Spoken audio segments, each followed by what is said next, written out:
What's up, YouTube? Welcome to another video. I've been on vacation, just got back from Vegas, had a great time, and I had to go to my local Best Buy because while I was gone, my pre-order finally arrived for me to pick it up. So I had been thinking about it all weekend. I know they only give you a few days to pick them up before they, try to ship them back out or resell them or whatever they do. But I pre-ordered this thing so long ago. It feels like early in the summer when pre-orders were available for this particular device. And I have been pretty excited to get it. The Nintendo Switch OLED model. So go ahead, hit that like button, subscribe if you haven't already done so. We really appreciate your support. Now getting to the device itself, I really want to pose the question is, did Nintendo do enough for this particular device? I know a lot of people, including myself, we had been pretty excited about rumors about a Switch Pro device, but instead we got just an OLED device with the same processing power as the original Switch.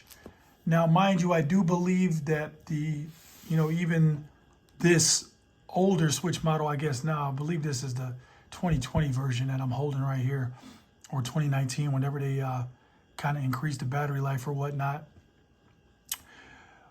This is the fun factor for the Nintendo Switch is just incredible. Like, I really enjoy this device, especially when we have family and friends over and we, play Super Smash Brothers and games like that where we can all get involved. So the fun factor is great. Even though the graphical power is not there on the Switch, it still delivers, and it is definitely family oriented in my opinion, as well as it gives the aspect of the handheld mode. So I like to play games like 2K, Luigi's Mansion, whatever. So games like that I really enjoy on the Switch.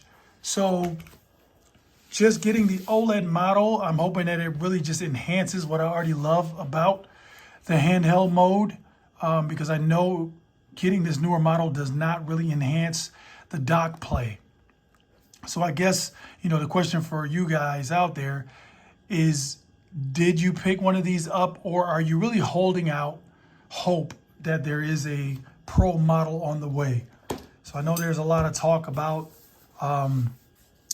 the dock being where you can upgrade the firmware, and it has some sort of 4K chip in it. So maybe there's going to be some upscaling for the future. So there's a lot of speculation on that right now, but we can't really buy a device today in hopes that it will be great tomorrow, right? So that's where we kind of make our mistakes. So I was debating on whether I was going to sell this device or not. I really think I am going to keep it, and that's why I'm making this video. So we can go ahead. Let's see if we can get this thing opened up. Is there any seals or anything on it? Maybe not. So once again, shout out to Best Buy.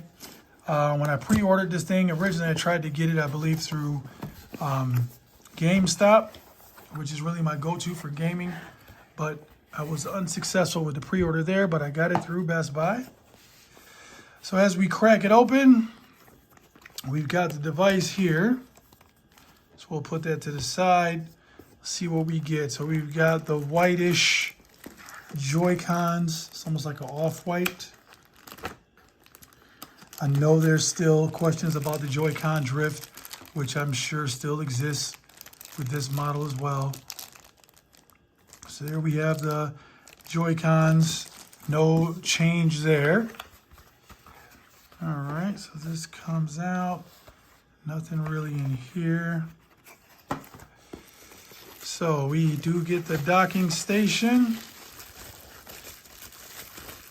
which adds that Ethernet port, which I probably won't use. But there we have a little Nintendo branding. We have the cutout so that your cables can go in and out easily. And I know this is supposed to be easily detachable.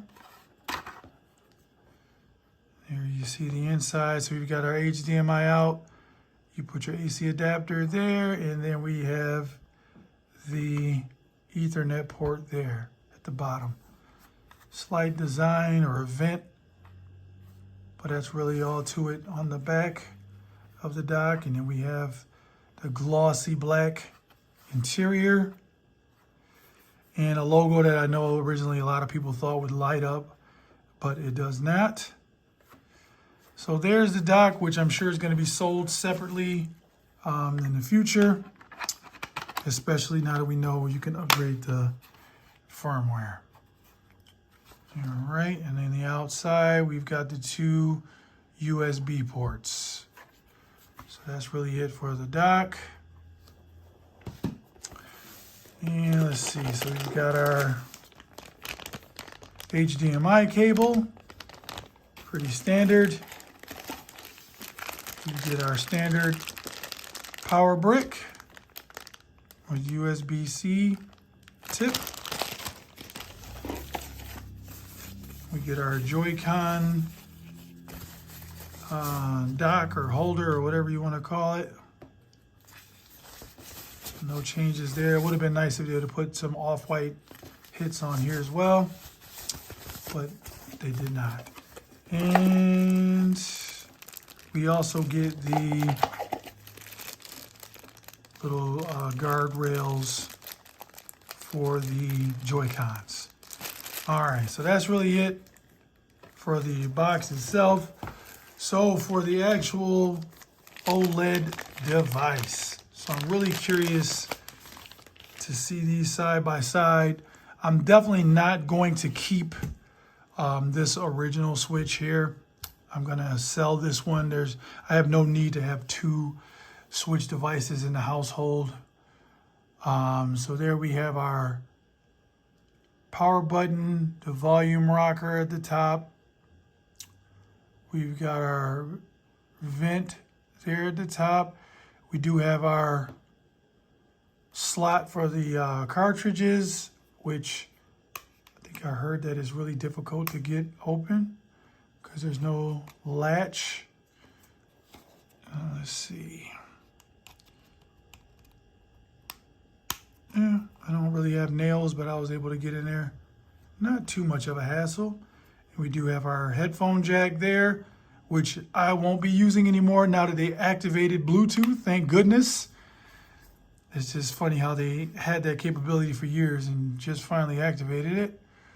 But I want to say the speaker grills are now built into the bottom, so I have to test out, see how good those speaker grills are. We do have our USB-C port here at the bottom. On the back of the device, we do have this new kickstand feature, which a lot of people are excited about, and it does feel pretty sturdy. And there's our memory card slot there, our SD card slot. So comment below if you guys really use this in the tabletop mode. Maybe now that we have a better kickstand, I may try to use this a little bit more, but we'll have to see. And I'll go ahead and power this thing on just so you guys can take a look at the screen. I don't know if I can capture this on video, how vivid the screen should be now that it's an OLED panel. All right, so it's going to ask me to get everything set up. So I'll definitely go ahead and get this all set and perhaps demonstrate it in a separate video. But you guys hit me up in the comments. Let me know if you're picking one of these up, if you already grabbed one. I know they'll probably be difficult to get during the holiday season. But if you want me to try out different things, I'm definitely not opposed to doing that, and maybe even some comparisons while I still have my original Switch. So hit me up in the comments, and I will catch you guys in the next one. Peace.